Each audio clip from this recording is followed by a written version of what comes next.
Salut tout le monde, aujourd'hui je vais montrer comment changer un moteur de balai d'essuie-glace de vitre arrière. Donc ici moi il ne fonctionne plus, il s'est arrêté du jour au lendemain de travers. Donc je vais le remplacer, voici le nouveau moteur que je vais installer. Vous allez voir c'est pas très compliqué à remplacer, ça demande du temps comme toute chose. Au cas où, avant de commencer, donc on enlève le bras du balai d'essuie-glace. Et ça, je vous ai fait une autre vidéo, je vous mets le lien dans la description, parce qu'il ne faut pas non plus venir arracher, tirer dessus, pour rien, donc même pas pour l'abîmer. Et donc je vais vous montrer ça tout de suite. Donc on va devoir enlever ce panneau ici. Il est maintenu par une vis ici qu'il faut enlever, et après à chaque fois c'est des petits crampons qui sont enfoncés. Donc on a 1, 2, 3, 4, 5, 6, 7. Donc je dévisse ça, et après vous allez voir tout de suite.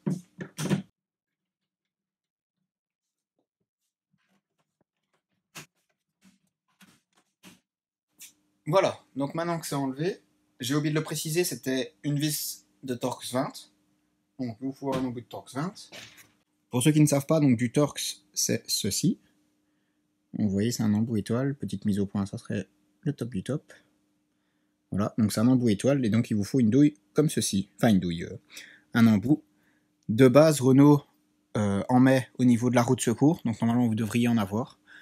Mais sinon, c'est pas un embout très compliqué. Pour déposer le moteur, donc vous avez deux écrous, donc un ici, et la fiche à déconnecter.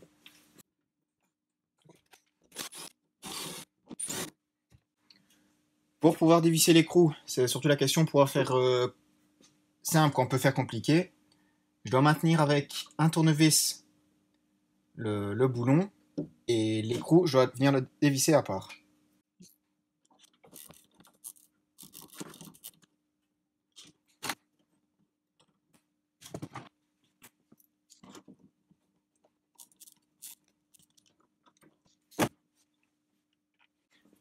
Maintenant, on va venir déconnecter le moteur. Donc vous avez une sorte de petit cran en plastique.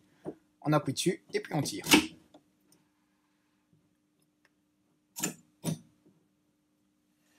Pour pouvoir enlever le moteur, il va falloir retirer une petite plaque, qui est celle-ci. Donc, vous venez sur les côtés, et vous voyez, donc vous avez un écrou. Donc, on dévisse cet écrou-là.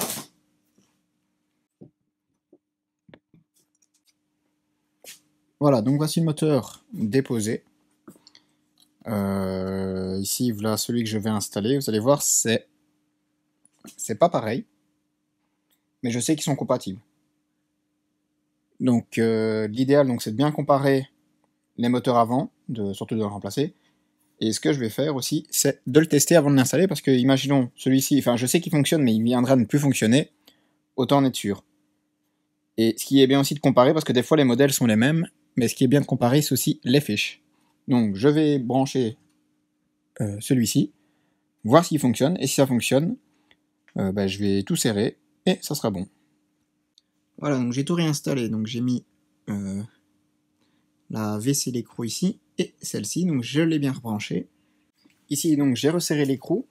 Niveau clé, j'en ai que jusque 21, donc je me suis servi de une clé de plomberie.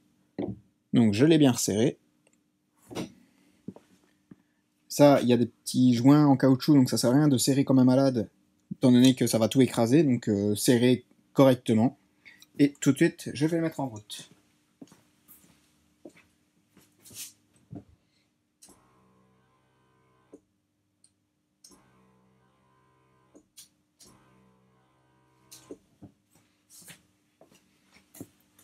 Et donc voilà, comme vous pouvez voir, ça fonctionne correctement.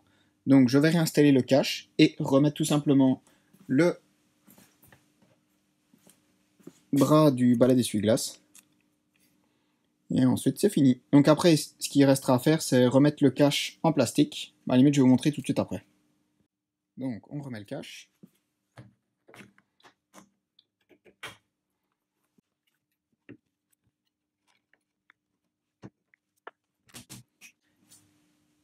Et donc pour cette partie-ci, vous voyez, vous avez des parties mâles, des parties femelles. Disons qu'il y en a qui restent sur la voiture.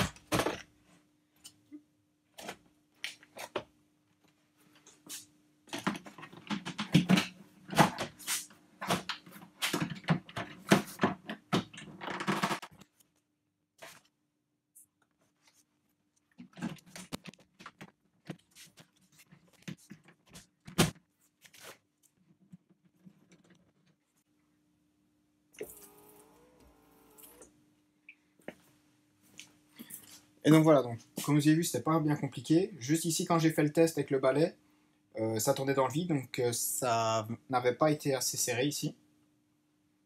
Donc comme je vous l'ai dit, je vous conseille d'utiliser une boulonneuse, même pas pour forcer sur le moteur. Et pour ne pas casser votre bras, comme je vous ai dit, donc utilisez un arrache-rotule. Et donc voilà, donc si vous avez des questions ou autres, vous pouvez me laisser un petit commentaire et je vous y répondrai au plus vite comme d'habitude.